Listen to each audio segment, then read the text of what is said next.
대류현상이 일어나는데 이 안에 대류권은 뭐가 있어요? 바로 수증기가 존재하기 때문에 수증기가 높이 올라가면 뭘 만들어요? 구름을 만들어, 비가 내려, 바람이 불어. 자, 이번엔 이제 2단원인데요. 2단원 중에서 이제 기권과 날씨 단원인데 첫 번째 여러분들이 알아야 될 개념은 바로 기권의 구조가 되겠죠.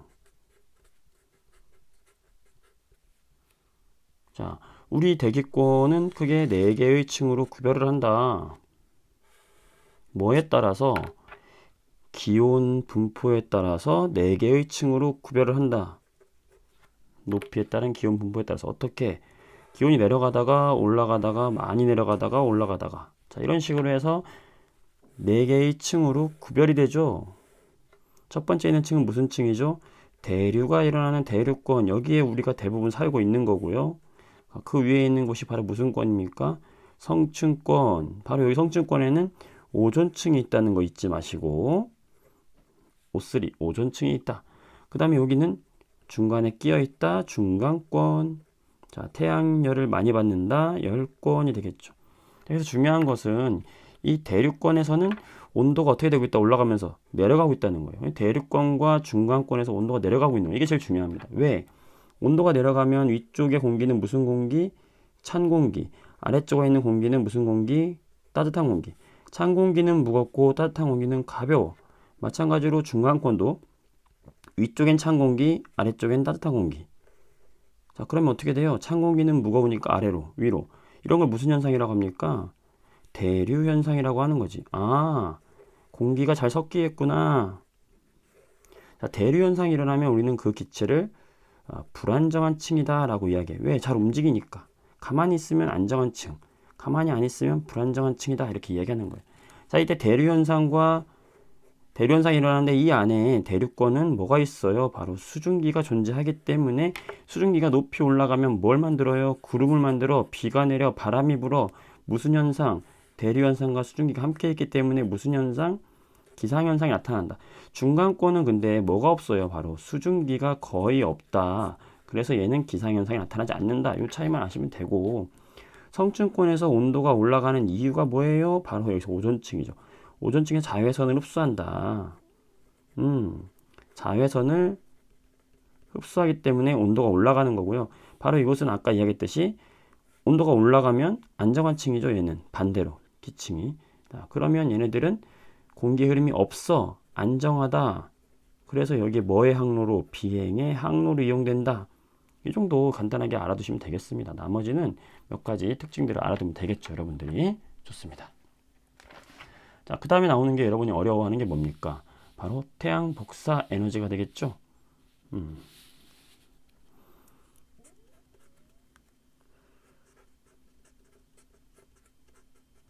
복사 평형인데요. 자, 복사 평형이 뭐냐? 복사라는 거는 열 에너지 전달 방식인데요. 지구가 있으면 이 지구로 태양열이 직접 다이렉트로 오는, 자, 태양열이 직접 다이렉트로 오는 이런 형태를 우리는 무슨 형태라고 하냐면 복사의 형태로 전달된다라고 하는 거예요. 그럼 이 복사의 형태의 에너지가 평형이 된다는 건 뭐냐면 태양으로부터 받는 에너지, 자, 태양으로부터 우리가 받는 에너지와 지구도 이제 뜨거워지잖아. 지구도 뜨거워지면은 지구도 밖으로 방출하는 복사열이 생기게 되거든요. 그걸 우리가 지구 복사 에너지라고 그래. 이 방출한 지구 복사 에너지가 같아지는 이런 걸 복사 평형이라고 그래요. 그래서 실험으로도 그 이제 비유가 되죠. 어떻게? 전구를 가지고 검은색 물체에다가 어떻게? 온도계를 딱 꽂고 전구로 이렇게 해서 열을 쬐주는 거죠. 계속해서. 그럼 이 물체의 온도가 올라가는데 시간이 지나면서 무한정 올라가는 것이 아니라 온도가 일정해지더라. 올라가다가 온도가 일정해지더라. 시간에 따라서. 이게 어떻게 된 거냐? 처음에는 열 에너지를 많이 흡수하는데 이 열 에너지를 받아서 온도가 올라가는데 이 시점 이후부터는 뭐가 된 거예요? 바로 받는 열과 내가 내보내는 주는 열 에너지가 어떻게 돼서 같아져서 여기서부터 뭐가 이루어진 거다? 바로 열 평형 또는 복사 평형이 이루어졌다라는 거죠. 그럼 지구에 빗대서 보면 어떻게 될까요? 지구가 이렇게 있어요. 그럼 지구에는 이렇게 대기가 있다고, 대기. 이 지구에는 대기층이 있잖아. 다 대기 때문에 나타나는 겁니다. 태양이 있어요. 그럼 태양으로부터 여러분들 100이라는 에너지가 온다라고 가정했을 때요. 태양으로부터 100이라는 에너지가 오다가 이 대기에 의해서 30이 반사가 돼요. 그럼 나머지 얼마겠어요? 남는 게 70이죠. 이 70은 지구 대기로 또는 지구 지표면으로 흡수가 됩니다. 그랬다가 지구가 뜨거워지면 지구도 내보내게 되는데, 지구도 처음에는 100을 내보내게 되는데 100 중에 70만 다시 우주로 돌려보내고 30은 다시 이 안에서 지구를 따뜻하게 하는데 쓰이는 거예요. 그럼 결론만 얘기하면 뭐예요? 지구가 받은 거 70, 내보내는 거 70. 이게 평형을 이룬다 이 말입니다.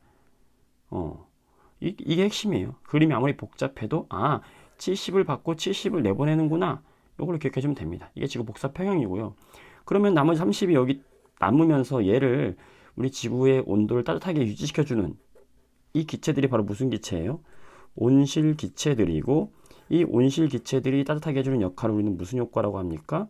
온실 효과라고 이야기하고, 이 온실 기체들은 뭐가 있어요? 대표적인 CO2, 그 다음에 수증기 또는 메테인 등이 있다라고 말하게 되는 거고, 이 온실 효과가 극대화가 되면서 CO2가 많아지면은 지구의 평균 기온이 점점 올라가게 되는, 온실 효과가 너무 심해지면 이걸 뭐라고 그래? 지구가 점점 따뜻해진다, 지구가 온난화된다. 주범이 누구예요? 바로 CO2. 이 CO2를 만들어내는 물질이 뭡니까? 바로 C죠. 탄소. 탄소가 뭐예요? 바로 석탄과 석유들이에요. 그래서 우리가 이런 에너지를 이제 줄이고 친환경적인 에너지를 많이 사용하자라는 말이 나오게 되는 거죠. 자, 이게 지구 복사 평형과 온실 효과, 지구 온난화까지 라고 말할 수 있겠습니다. 네.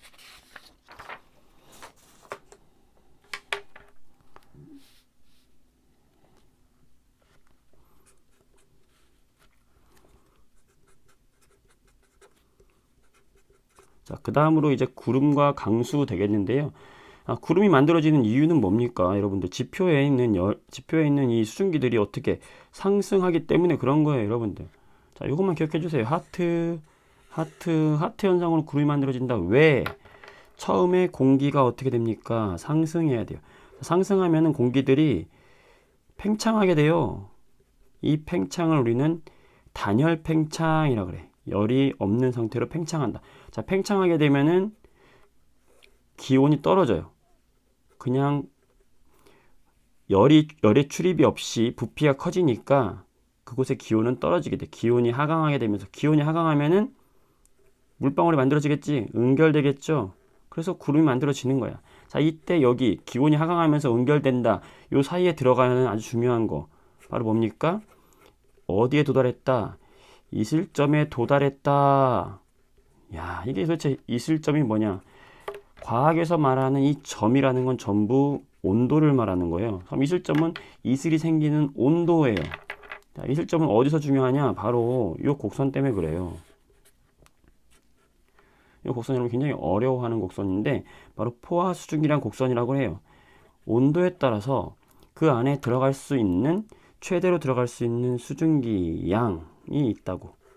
그 수증기 양 0도, 10도, 20도, 30도 온도에 따라서 최대로 들어갈 수 있는 이 수증기의 양들을 선을 그은 게 바로 이게 뭐냐면 최대로 들어갈 수 있는 수증기의 양이다. 그래서 포화 수증기량 곡선이라고 이야기하게 되는 거예요. 무슨 말이냐? 10도씨에서는 이 녀석이 5도씨에서는 10도씨, 20도씨. 자, 뭐 20도씨에서는 뭐 최대로 들어갈 수 있는 수증기 양이 뭐 10g이다. 10도씨에서는 뭐 한 8g이다. 자, 이런 얘기예요. 뭐냐면 어떤 방이 있어요. 이 방에 수증기가 있을 수 있는데 이 수증기가 들어갈 수 있는 양이 온도에 따라 달라지는 거죠. 여러분들 따뜻한 방일수록 수증기가 더 많이 들어갈 수 있게 되는 거예요. 그래서 온도가 올라가면 수증기 양도 증가한다. 20도에서는 최대로 10g이 들어갈 수 있어요. 자, 그 상태를 우리는 무슨 상태라고 하냐면 포화 상태라고 이야기하는 거죠. 만약에 20도씨인데 내가 8g밖에 안 들어가 있어? 그럼 얘는 아직 포화가 덜 된 거죠. 불포화 상태라고 이야기하는 거예요. 형, 만약에 요 8g밖에 안 들어있는 요 상태에서 온도를 낮춰준다. 그러면 20도에서 10도로 낮춰준다.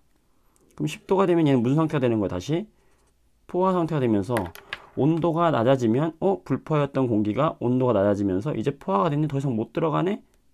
그럼 이 포화점을 지나서 만약에 0도씨까지 낮춰졌다. 그러면 더 심해지는 거죠. 어떻게?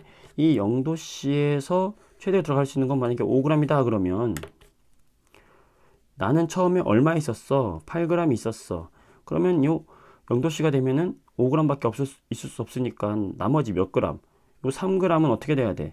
다시 물방울로 돌아와야 되죠. 응결돼야 되죠. 그럼 언제? 응결되기 시작하는 온도가 언제입니까? 바로 여기잖아요. 여기. 이 10도 밑으로 지나가면서부터 포화 상태를 지나니까 응결이 될 거 아니야. 그래서 우리가 이때 포화가 시작되는 이때의 온도, 이 온도를 우리는 뭐라고 하냐면 이슬점이라고 이야기하는 거예요. 자, 그래서 불포화 상태에서 온도를 낮춰주게 됐을 때 포화 상태가 되는 그때의 온도, 이슬이 생기기 시작하는 온도, 이걸 뭐라고 한다? 이슬점이라고 한다. 이 온도에 도달했기 때문에 뭐가 생긴다? 응결돼서 구름이 만들어진다. 이게 구름이 만들어지는 원리가 되는 거고요. 여기서 이제 습도 이야기가 나오는데 상대 습도 이야기가 나오는데 상대 습도는 뭐냐면 퍼센트죠. 몇 퍼센트냐 습도가. 그 얘기 뭐겠어요?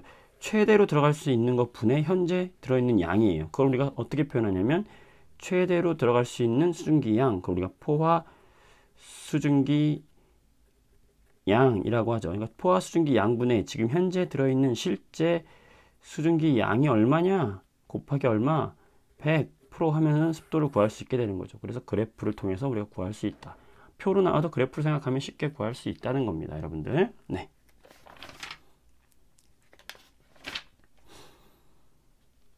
그래서 이제 구름이 만들어지는 경우 이런 거 설명했고요. 그 다음에 강수는 뭐 강수에 관련된 거는 뭐 어렵진 않은데 간단히 설명하면 시험 기간이기 때문에 선생님이 되게 간단하게 그냥 짚고 넘어가는 거 총 정리한다는 느낌으로 하세요. 공부 하나도 안 하고 이것만 보면 실력이 늘겠어요? 안 됩니다. 자, 병합설과 빙정설이 있는데 자, 구름이 생기는 원리인데요. 둘 다 약간의 차이만 생각해 주면 돼요. 병합, 말 그대로 병합된다는 거지. 뭐가 구름 속에 있는 이 수증기 입자들이 어떻게 같이 뭉쳐진다, 병합한다. 병합하면 물방울이 커지겠지. 커진 물방울이 그냥 떨어진다. 이게 비다 이거야. 그러니까 여기는 얼음 알갱이가 없어요. 그러니까 어디? 따뜻한 지역, 저위도 지역에서의 구름의 생성 방향을 설명해 주는 게 바로 빙합설이다, 병합설이다라고 하는 거고. 빙정설은 뭐야? 빙정. 이게 뭐예요? 얼음 알갱이거든. 구름의 높은 곳에까지 올라가면은 여기 온도가 마이너스 뭐 40도 이하 내려가면 얼음이 막 만들어지고 이 얼음 알갱이에 물방울들이 같이 붙어가지고 뭐가 생겨요? 이제 얼음이 된 거야, 얼음. 이 얼음이 녹아서 내리면 그게 뭐가 되고 비가 되고 또는 녹지 않으면 눈이 되는 거죠. 그래서 비나 눈이 내려오고 찬비가 내리는 거. 그러니까 여기는 따뜻한 지역, 차가운 지역, 추운 지역이 되겠죠. 그래서 여기는 고위도 지역 또는 중위도 지역에 해당하는 구름을 설명하는 설이 바로 빙정설이 되겠다. 뭐 어려운 거 없습니다.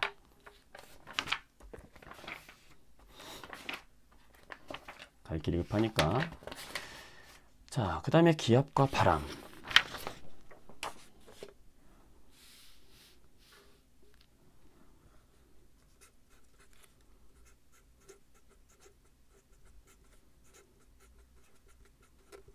자, 기압이라는 게 뭐냐면 공기의 압력이죠. 토리첼리의 실험이 빠질 수 없겠네요.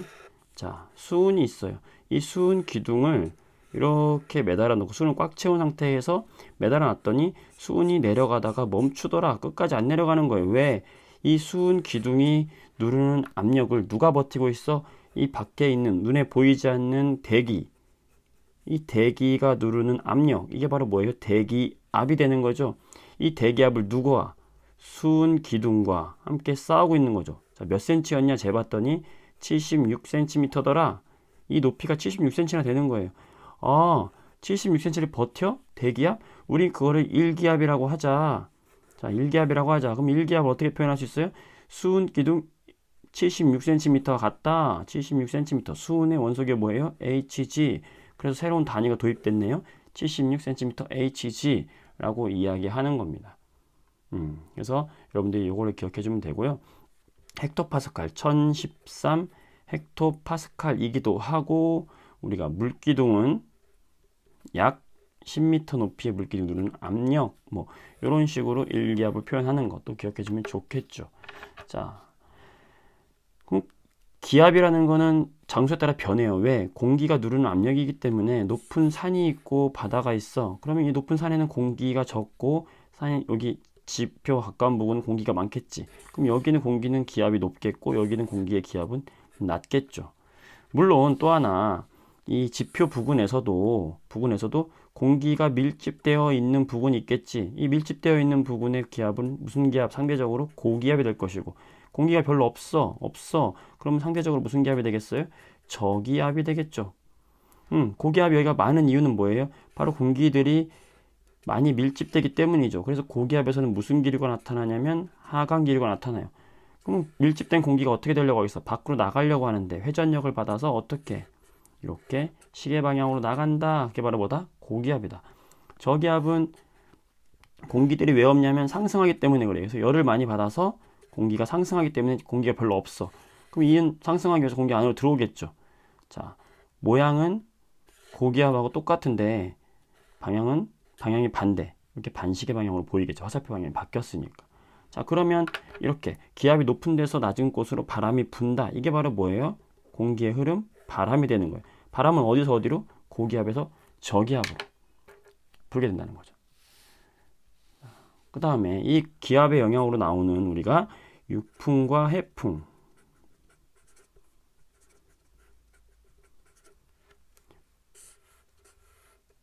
자, 바다가 있어요. 바다가 있는데 낮에 태양이 내릴 때는, 이 낮에는 모래의 온도가 더 빨리 올려가면서, 얘가 더 빨리 가열되죠? 모래가 빨리 가열되잖아. 빨리 가열되면서 공기가 상승한단 말이야. 상승하면 이 지역의 기압이 어떻게 되겠어요? 낮아지겠죠? 저기압. 그러면서 상승한 공기가 바다 쪽으로 가서 하강해요. 그럼 이 바다 쪽의 기압은 뭐가 되겠어요? 고기압이 되는 거예요. 그럼 바람은 어디서 어디로? 고기압에서 저기압으로. 자, 우리가 여기 있어. 그럼 바다에서 바람이 부는 것처럼 느껴지죠? 무슨 풍? 해풍이 분다. 같은 이유로 밤에는 반대로 뭐가 분다? 육풍이 분다. 그러니까 바람은 뭐의 차이에 의해 생기는 거다? 바로 기압 차이에 의해서 생기는 거다 라는 걸 알아두면 되겠죠.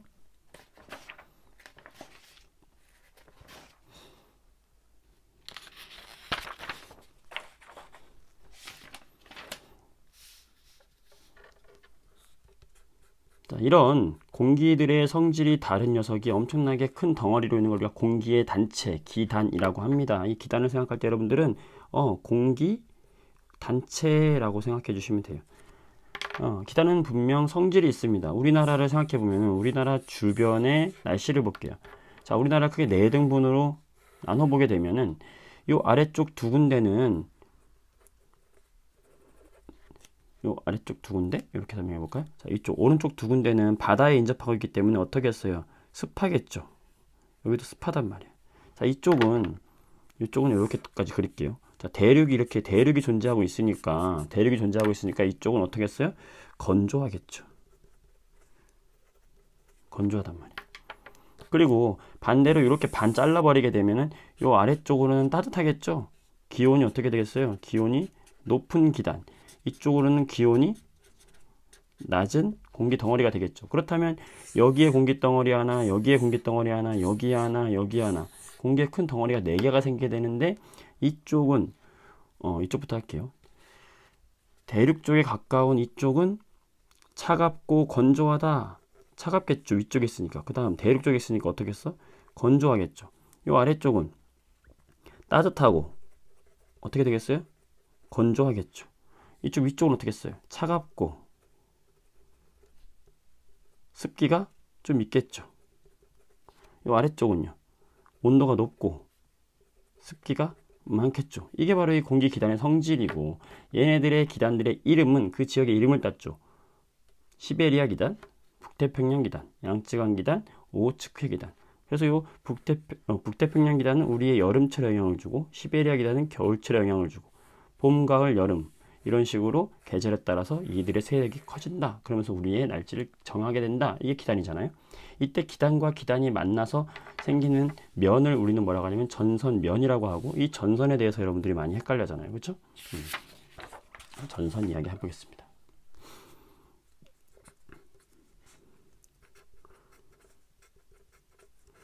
전선은 이제 성질이 다른 두 기단이 만나서 만들어지는 전선인데요. 이 전선에는 따뜻한 기운이 오는 온난 전선이 있고요. 차가운 공기가 덮쳐오는 한랭 전선이 있어요.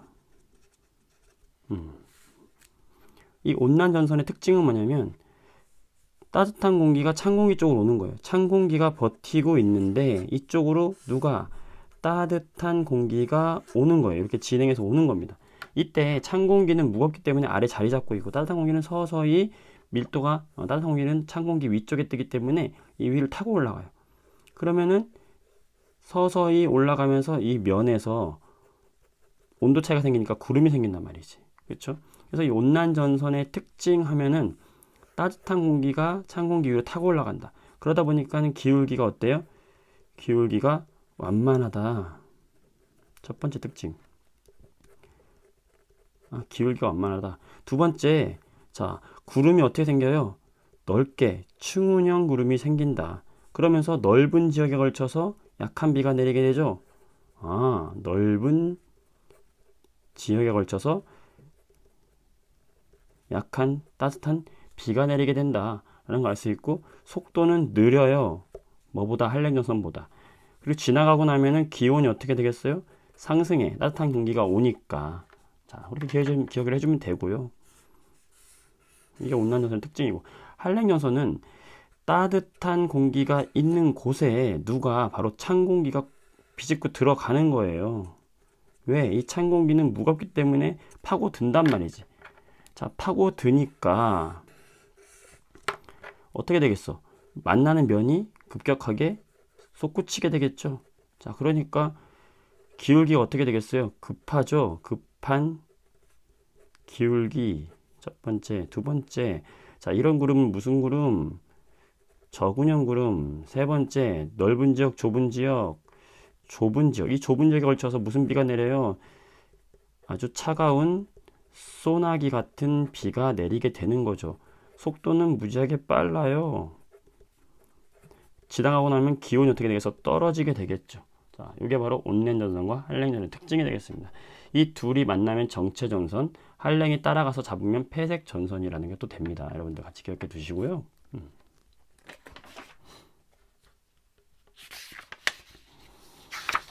이런 거 기억을 해주시면 되겠습니다, 여러분들. 자, 이렇게 해서 간단하게 마치도록 하겠습니다. 2단원까지 여러분들 시험 잘 보시기 바랍니다.